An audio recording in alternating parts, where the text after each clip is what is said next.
There's a kind of failure louder than a crash. The kind where nobody moves and silence tells the story. Stage 17 of the 2021 Vuelta, Movistar's home tour. It's one they're constantly talking up. We're ready. We're here to compete for GC.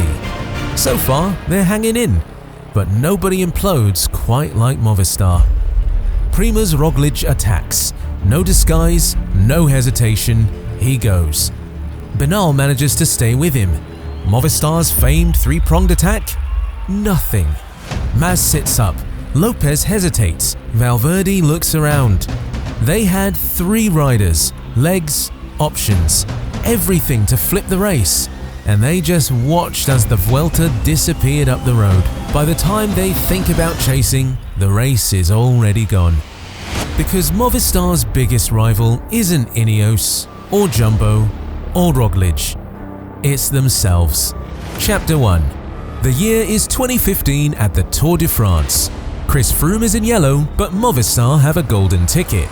Nairo Quintana, young, electric, perhaps the best pure climber in the race, and Alejandro Valverde, Spanish legend, podium regular, known for tactics, legs, and maybe just a hint of ego. It's the perfect setup. One rides for GC, the other supports. Easy. Except Movistar never does it easy. Stage 17, Paralysis. It's a brutal, decisive mountain day. Froome looks vulnerable and the race suddenly seems wide open.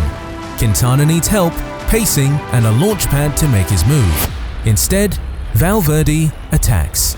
Not a soft pull, not a let's switch the legs effort, a full-blown, gap-opening, drop-your-own-teammate kinda move. And Quintana isn't ready. The distance between the two riders grows, as does his bewildered look of confusion. Why is Valverde attacking his own GC rider? Why is there no team call to bring him back? Why does this always happen to Movistar? The team later dismissed it, claiming it was tactical freedom. That's their phrase, tactical freedom. Translation, nobody knew who was in charge. Quintana would eventually claw back time in the Alps, but the damage was done. Not just in the race, but in the trust. Movistar still landed 2nd and 3rd overall, but Froome was never really threatened. Not because Quintana didn't have the legs, but because his own team spent more energy shadowboxing itself than chasing yellow. This wasn't a disaster, not yet, but it was the first crack in the armor, the first time the cameras caught a leader looking over his shoulder and seeing his own teammate launching an attack. It's stage 20 of the 2015 Vuelta a España, penultimate day and the GC still hanging by a dental floss. Tom Dumoulin is clinging to the red jersey like a cat on a windowsill. But lurking just 6 seconds behind is Fabio Aru, riding like he's late for a wedding. And Movistar? Well, they're technically in this race. They've got Alejandro Valverde and Nairo Quintana sitting in the top 5, plenty of firepower, plenty of chances to, do something. But what they actually do is nothing. No, seriously, nothing. The stage kicks off, it's intense, everyone's watching everyone, and then, boom. Aru's Astana teammates hit the front like they're reenacting a war film. Pace goes from Sunday cruise to absolute thermonuclear launch. Riders are dropping, gaps are opening, it's happening. This is the move. And Movistar? They blink. They watch it happen. They let it happen. Suddenly, Aru's up the road, Dumoulin's bleeding time like a slashed tire, and Movistar's still riding like they're waiting for Google Maps to recalculate. Valverde? On cruise control. Quintana? Ghosting the front. No urgency, no cohesion, just a masterclass in passive disintegration. The red jersey slips through their fingers, and not because Aru outgunned them, he outthought them. Astana created the chaos and Movistar just watched it unfold like background extras in someone else's race-winning montage. By the finish, Dumoulin's dreams are in ruins. Aru's got red and Movistar is just about still in there, technically at least. Present but irrelevant. If there ever was a moment that defined this team's split-second paralysis under pressure, this was it. You could practically see Eusebio Unzue, team manager at the time, staring into the team radio whispering, "What just happened?"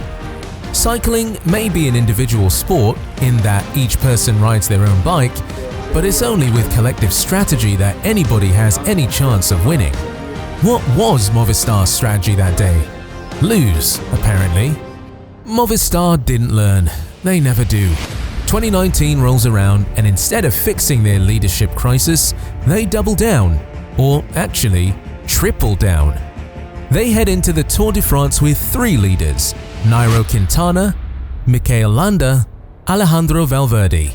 All past GC contenders, all hungry, all promised something, but nobody's sure what exactly. I don't like having so many chefs in the kitchen. I really would like to see just one all-in-out leader going forward. Stage after stage, the same pattern unfolds. Quintana attacks solo. No support, no follow-up. The break catches him, Landa goes next. Different mountains, different day, also alone, also reeled in. Valverde, he doesn't even pretend to help. He rides his own tempo, saying he's saving legs, and basically admits he's waiting for the other two to blow up. Yes, just another day in the Movistar movie of mayhem. And here's the best part, they catch each other. Literally, during one mountain stage, Quintana bridges to a break only for Landa to chase him down like it's a personal grudge match. They reel each other in, wipe out both efforts and each other's energy. The team car doesn't intervene, the commentators don't get it, and fans, they're left scratching their heads like everybody else. Even on flat days, nobody pulls for each other. There's no trust, no hierarchy, just 3 egos trying not to blink first. And you know who benefits? Ineos. Always Ineos. While Movistar burns energy fighting each other, Ineos rides smart, sits on, picks their moment, and wins. Movistar finishes with nothing. No podium, no strategy, no clear leader. Just quotes like, "We'll decide on the road," echoing into the void. You can't build a Grand Tour team with vibes and conflicting ambitions, but Movistar tried, and what they got wasn't leadership, it was chaos. Competitive chaos. They weren't just racing other teams, they were racing themselves, every single day. Some mistakes are tactical, some are emotional, and some are just unsporting. Stage 19, Vuelta a España 2019. Avila to Toledo. Flat, fast, windy, the kind of day that looks harmless until it isn't. Mid-stage, disaster. A massive crash rips through the peloton. Big names on the deck, GC riders scattered, medics scrambling. The bunch eases, because that's what you do when half the race is bleeding on the tarmac. Except Movistar didn't, or at least didn't for very long. While rivals were checking over teammates and Primož Roglič caught up in the accident, Movistar smelled blood, not from road rash, but from opportunity. They hit the gas, hard, with TV pictures cutting between riders limping back onto bikes and the pale blue train at the front drilling it like it was the final kilometer of Roubaix. The crash zone was chaos.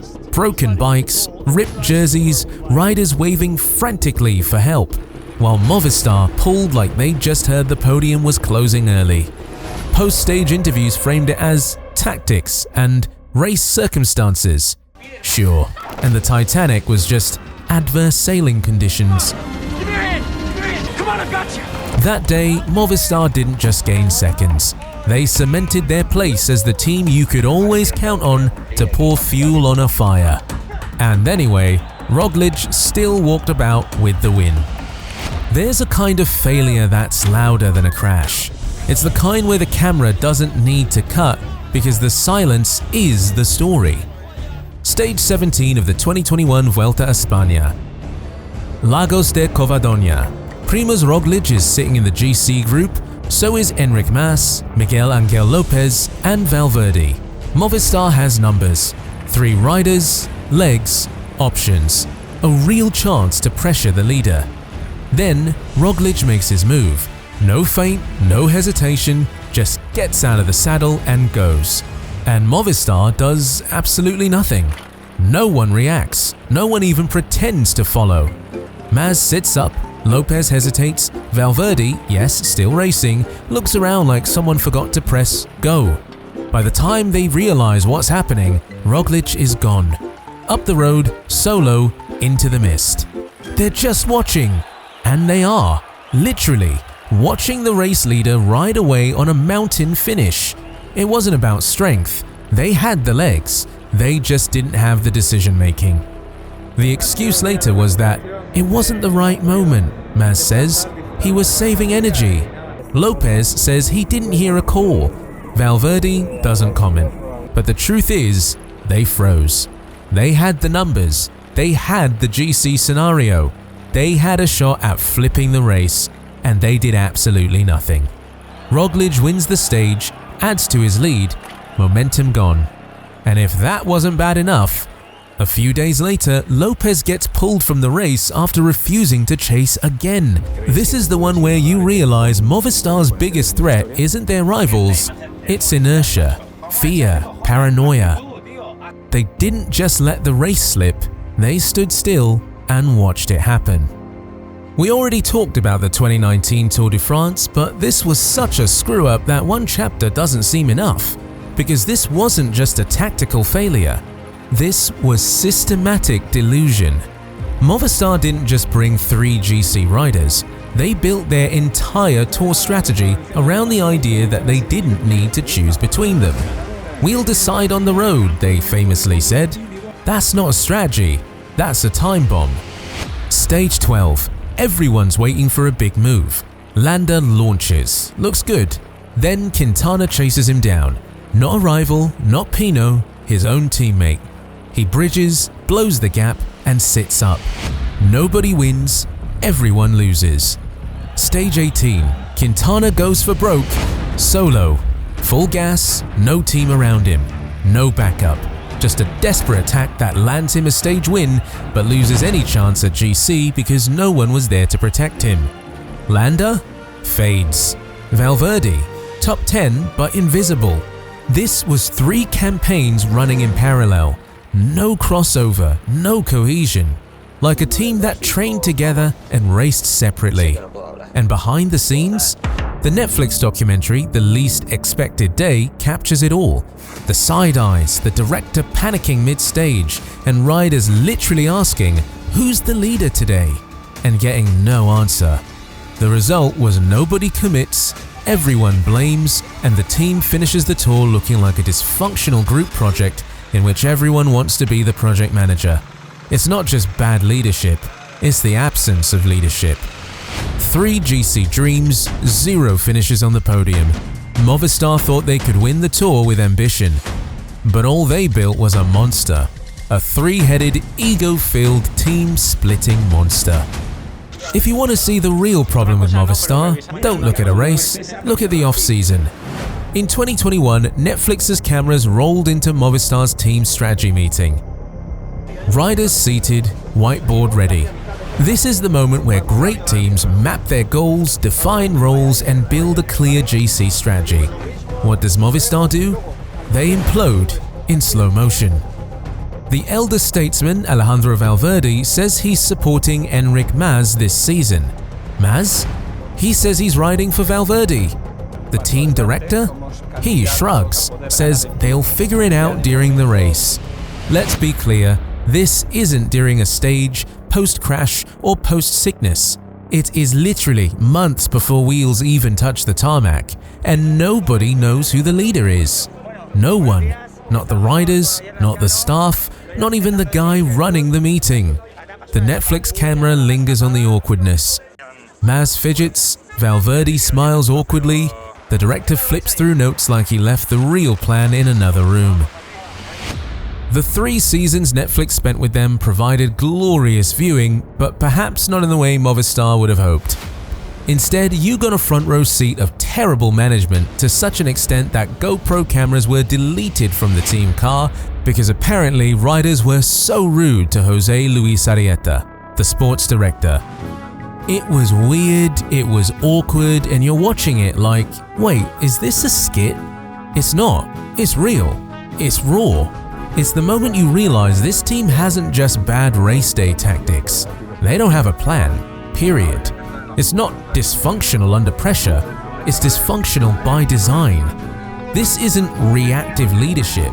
This isn't adaptability. These are people so afraid to make a choice that they pretend not making one is a strategy. And somehow, they're surprised when it all goes wrong later. By stage 20 of the 2025 Tour, the Spanish were already ghosts in their own race. No stage wins, no top 10. Movistar, once the Grand Tour hammer, reduced to background noise. Only one name still carried any spark: Ivan Romeo. Young, fast, fearless. The kid you could build a decade around. Not a GC threat yet, but a flicker of light in a dim season. Then came the descent. Wet roads, sharp bends, speed humming in the spokes, until the hum broke. Coming out wide. Oh, big crash. Romeo crashes. Romeo down, sliding across the asphalt, limbs folded awkwardly, blood streaking the kit. One leg already torn open from an earlier fall, now bleeding again. This wasn't a headline crash, it was the quiet burial of Movistar's tour. Maz? Gone weeks ago. GC? Empty. Stage wins? None. Romeo climbed back on, not to win, not even to matter, just to finish. Bandaged, wobbling, riding through the kind of silence that says more than any defeat. This wasn't tactics, it was surrender. The tour didn't just pass Movistar by, it forgot they were even there. If you had to sum up this dysfunctional rabble moonlighting as a pro cycling team in one incident, it would be the 20th stage of the Vuelta a España in 2021. Miguel Angel Lopez is right there, fighting for a podium. Legs? Good. Spirits? Better. But then the split happens. Enric Mas makes the front group and Lopez gets caught snoozing. No problem, right? Just chase. Except Movistar says don't. Yep, the team tells their second best GC guy to sit up and let the race ride away from him. Why? Because protecting Mas's GP position apparently matters more than letting Lopez fight for his own. That's not just team orders, that's sabotage in spandex. Now imagine being Lopez. You've just trained for months, you're in form, you're cooked mentally and physically, and the guys in the team car tell you to pull the plug on your own race mid-stage. He snapped. Straight up pulled a Froome in reverse, ditched his bike, got in the car and quit the Vuelta. Team staff tried to talk him down, but Lopez was already done, mentally, emotionally and contractually. A few days later, there's a public apology filled with vague, many factors and corporate regret.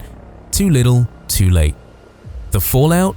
Mutual contract termination, which is PR speak for "we're done here." Lopez then goes full send in the press, calling out team politics, confusion over his role, and what sounds like a Movistar playbook written by toddlers with crayons.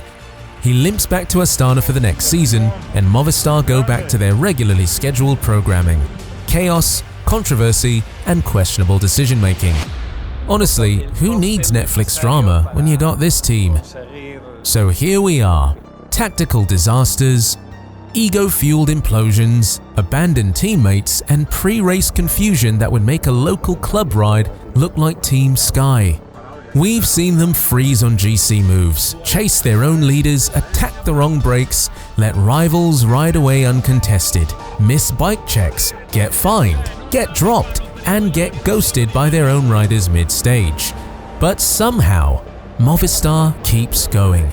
New jerseys, new riders, same script. Every year they say this time will be different. Every year they find a way to top themselves. Just this year at the Giro. And the scary part? They don't seem surprised anymore, because none of this feels like chaos by accident, it feels routine. Movistar isn't cursed, they're consistent. It doesn't feel like failure anymore, it just feels like tradition.